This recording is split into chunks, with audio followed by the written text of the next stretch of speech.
যুদ্ধের কারণে উদ্ভূত পরিস্থিতি মোকাবেলায় বাহরাইন প্রবাসী বাংলাদেশিদের জন্য ভিডিও বার্তা দিয়েছেন বাহরাইনে বাংলাদেশের রাষ্ট্রদূত রইস হাসান সারোয়ার।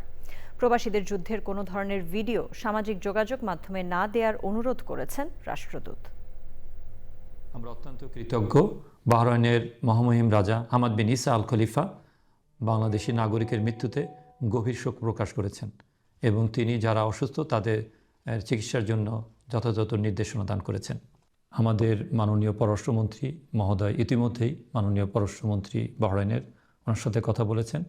বাংলাদেশের নাগরিক যারা বাহরাইনে আছেন তাদের নিরাপত্তা এবং তাদের সুরক্ষার জন্য বাহরাইনের সরকার সকল ধরনের সহযোগিতা অব্যাহত রাখবে।